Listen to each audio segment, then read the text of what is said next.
Hello friends, welcome to Agastya's vlog. Momos ಅಂದರೆ ಯಾರಿಗಿಷ್ಟ ಹೇಳಲ್ಲ ಹೇಳ್ರಿ, ಎಲ್ಲರಿಗೂ ಇಷ್ಟ ಆಗತ್ತೆ. ಸಣ್ಣವರಿಂದ ಹಿಡಿದು ದೊಡ್ಡವ್ರ ಮಟ್ಟ ಎಲ್ಲರಿಗೂ ಮೊಮೋಸ್ ಅಂದರೆ ಭಾಳ ಇಷ್ಟ. ಸೊ ಅಂಥ ಮಸ್ತನ್ನು ಸಾಫ್ಟಿ ಮೊಮೋಸ್ನ ಮನೆ ಒಳಗೆ ಅವೈಲೇಬಲ್ ಇರುವಂಥ ಸಾಮಾನುಗಳಿಂದ, ಇಂಗ್ರೀಡಿಯೆಂಟ್ಸಿಂದ ಈಸಿಯಾಗಿ ಹೆಂಗೆ ಮಾಡೋದಂತ ನೋಡೋಣ ಬರ್ರಿ. ಸೊ ವಿಡಿಯೋನ ಎಂಡ್ವರೆಗೂ ನೋಡ್ರಿ. ಅದಕ್ಕೆ ಸುಮ್ಮ ಕೇಳಿದಂತೆ ಅಲ್ಲ, ಇವಾಗ ನಾ ಕರೆಕ್ಟಾಗಿ ಹೇಳಿದ್ದೀನಿ, ನನ್ನ ತಪ್ಪೇನೈತೆ ಇದರಲ್ಲಿ ಅಂತ. ಅದಕ್ಕೆ ನೀನು ರಾಜ ಹೇಳಿದಂತೆ, ನೀನು ಹೋಗಿ ಕತ್ತೆ ಜೊತೆ ವಾದ ಮಾಡಿದ್ಯಲ್ಲ, ಅದೇ ನಿಮ್ದು ತಪ್ಪು.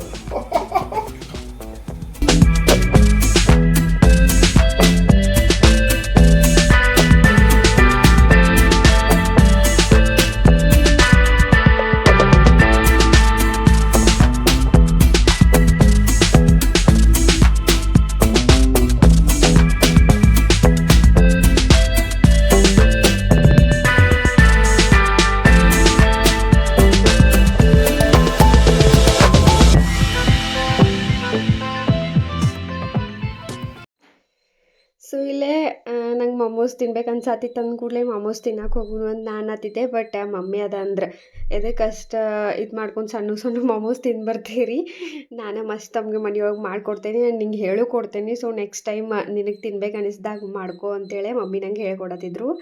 ಮಮ್ಮಿ ಬೆಂಗ್ಳೂರಿಗೆ ಬಂದಿರೋಣಂತಲೇ. ಸೊ ಇಲ್ಲೇ ಮೊಮೋಸ್ ಮಾಡತ್ತೇವಿ. ಈಸಿನೂ ಐತೆ, ಹಂಗೇನು ಭಾಳ ಕಷ್ಟನೂ ಇಲ್ಲ. ಸೊ ಇದಕ್ಕೆ ಮೇನ್ ಕ್ಯಾಬೇಜನ್ನು ಬೇಕಾಗ್ತೈತಿ. ಸೊ ಕ್ಯಾಬೇಜ್ ಜೊತೆ ನೀವು ಬೇರೆ ಬೇರೆ ವೆಜಿಟೇಬಲ್ಸು ಹಾಕೋಬೋದು, ಬಟ್ ಕ್ಯಾಬೇಜ್ ಐತಲ್ಲ ಅದು ಮಸ್ಟ.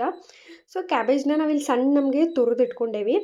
ಅದಕ್ಕೆ ಹಸಿಮೆಣ್ಸಿನ್ಕಾಯಿ, ಆಮೇಲೆ ಬೆಳ್ಳುಳ್ಳಿ ಮತ್ತು ಕರಿಬೇವ, ಒಂದು ಸ್ವಲ್ಪ ಜೀರಿಗೆ ಮತ್ತು ಬೆಳ್ಳುಳ್ಳಿ ಸ್ವಲ್ಪ ಜಾಸ್ತಿನೇ ಹಾಕೋರಿ. ಇವ ಚೈನೀಸ್ ಏನು ಡಿಶ್ಗಳು ಅದಾವಲ್ಲ, ಅದಕ್ಕೆ ಸ್ವಲ್ಪ ಬೆಳ್ಳುಳ್ಳಿ ಮತ್ತು ಅಲ್ಲ ಇದ್ರನ ರುಚಿ ಅದ. ಇಲ್ಲಿ ನಮ್ಮ ಅಗಸ್ಟ್ ಯಾವೊಬ್ಬ ನಾ ಹಾಕ್ತೀನಿ ಅಂತ ಟೈಮ್ ಪಾಸ್ ಮಾಡ್ಕೊತ ಕೂತಾನೆ. ಸೊ ಅಷ್ಟು ಇಂಗ್ರೀಡಿಯೆಂಟ್ಸ್ನ ನೀವು ರುಬ್ಕೊಂಡು ಇಟ್ಕೊಳ್ರಿ. ಇನ್ನು ಫಸ್ಟ್ ಕ್ಯಾಬೇಜ್ ಪಲ್ಯ ಮಾಡ್ಕೋಬೇಕಾಗ್ತೈತಿ. ಹೀಗಾಗಿ ಸಾಸಿವೆ ಹಾಕಿ ಎಣ್ಣೆ ಕಾದ್ಮೇಲೆ ಅದಕ್ಕೆ ಸಾಸಿವೆ ಹಾಕಿ ಇನ್ನು ರುಬ್ಕೊಂಡಿದ್ದಿಲ್ಲ ಮಸಾಲೆ ಅದನ್ನೆಲ್ಲ ಹಾಕಿ ಕಸ ಒಂದು ಸ್ವಲ್ಪ ಚಂದ ನಮಗೆ ಫ್ರೈ ಮಾಡ್ಕೊಳ್ಳೋದು. ಸೊ ಮೆಣಸಿನ್ಕಾಯಿ ಅದು ಎಲ್ಲ ನಿಮ್ಗೆ ಎಷ್ಟು ಖಾರ ಬೇಕು ಅದನ್ನು ನೋಡ್ಕೊಂಡು ನೀವು ಫ್ರೈ ಮಾಡ್ಕೋಬೇಕು. ಸೊ ಈ ಥರ ಚಂದ ನಮಗೆ ಫ್ರೈ ಆಗಬೇಕದ. ಮತ್ತು ಕ್ಯಾಬೇಜ್ ಇಲ್ಲೇ ಭಾಳ ಕುದಿಸ್ಕೋಬಾರ್ದು, ಚಂದ ಫ್ರೈ ಆದಷ್ಟು ಮೊಮೋಸ್ದೊಂದು ಟೇಸ್ಟ್ಗಳ ಜಾಸ್ತಿ ಬರ್ತಾವೆ. ಆ್ಯಂಡ್ ನೀವು ನೋಡ್ಯಾರ ಇತ್ತೀಚೆಗೆ ಮೊಮೋಸ್ ಭಾಳನ ಜನ ತಿನ್ನತ್ತಾರ. ಆ್ಯಂಡ್ ಮೊಮೋಸ್ ಬಿಸ್ನೆಸ್ಸೂ ಅಷ್ಟು ಮಸ್ತನ ನಡೆದೈತಿ. ಸೊ ಇದು ನೀಟಾಗಿ ಏನು ಫ್ರೈ ಆಗ್ತೈತಲ್ಲ, ಹಸಿಮೆಣ್ಸಿನ್ಕಾಯಿ ಬೆಳ್ಳುಳ್ಳಿ ಅದು ಎಲ್ಲ ಅದಾದಮೇಲೆ ಇದಕ್ಕೆ ನಾವು ಅದೇನು ತುರಿದಿಟ್ಕೊಂಡಿದ್ವಲ್ಲ ಸಣ್ಣ ನಮಗೆ, ಅದನ್ನು ಕ್ಯಾಬೇಜ್ ಹಾಕೋದು.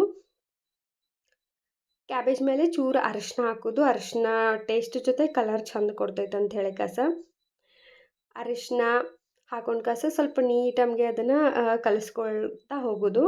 ಫ್ರೈ ಮಾಡ್ಕೋಬೇಕು. ಕ್ಯಾಬೇಜ್ ಎಷ್ಟು ಫ್ರೈ ಆಕೈತಲ್ಲ ಅಷ್ಟು ಟೇಸ್ಟಿ ಬರ್ತೈತಿ. ಕುದಿಸೋಕ್ಕಿಂತ ಫ್ರೈ ಮಾಡಿದ್ರೆ ಇದ್ರದ್ದೊಂದು ಟೇಸ್ಟ್ ಚಂದ ಇರ್ತೈತಿ. ಇನ್ನು ಸಾಲ್ಟ್ ಹಾಕೋಬೇಕು, ರುಚಿಗೆ ತಕ್ಕಷ್ಟು ನೋಡ್ಕೊಂಡು ಒಂದು ಸ್ವಲ್ಪ ಉಪ್ಪು ಹಾಕೊಳ್ರಿ. ಇದು ಪಲ್ಯನೂ ಅಷ್ಟೇ, ಇದಕ್ಕೇನು ಕಾಂದ ಟೊಮೆಟೊ ಇಂಥದ್ದೇನು ಜಾಸ್ತಿ ಬೇಡ. ಅದೇನು ಒಂಚೂರು ರುಬ್ಕೊಂಡಿರಲ್ಲ, ಹಸಿಮೆಣ್ಸಿನ್ಕಾಯಿ ಬೆಳ್ಳುಳ್ಳಿ ಕರಿಬೇವು ಅದು ಅಷ್ಟಾದ್ರೆ ಮುಗೀತು. ಮತ್ತೇನು ಜಾಸ್ತಿ ನಾನು ಕಾಂದ ಕಟ್ ಮಾಡೀನಿ ಇದ ಏನಿಲ್ಲ. ಸೊ ಕ್ಯಾಬೇಜ್ ತುರ್ಕೊಳ್ಳೋದಷ್ಟನ್ನು ಒಂದು ಸ್ವಲ್ಪ ಟಾಸ್ಕ್ ಅನ್ಕೋತೇನೆ ನಾ ಇಲ್ಲೇ. ಸೊ ಇಷ್ಟೆಲ್ಲ ಸಾಮಾನು ಹಾಕಸ ಒಂದು ಸ್ವಲ್ಪ ಚಂದ ನಮಗೆ ನಾವು ಇದನ್ನು ಮಾಡ್ಕೊಳ್ಬೇಕು, ಬೇಯಿಸ್ಕೋಬೇಕು. ಸೊ ನೋಡ್ಬೋದು ನೀವು ಇಲ್ಲಿ ಬೇಯಿಸ್ಕೊಂಡ್ಮೇಲೆ ಎಷ್ಟು ಚಂದ ಕಾಣಿಸತೈತಿ ಇದು ಪಲ್ಯ ನೀಟಾಗಿ. ಸೊ ಇನ್ನು ಮೊಮೋಸ್ ಮಾಡೋಕ್ಕೆ ಹಿಟ್ಟು ರೆಡಿ ಮಾಡಬೇಕಲ್ಲ, ಅದ್ರ ಸಲುವಾಗಿ ನೀರು ಕುದಿಯಾಕೆ ಇಟ್ಟೇವಿ.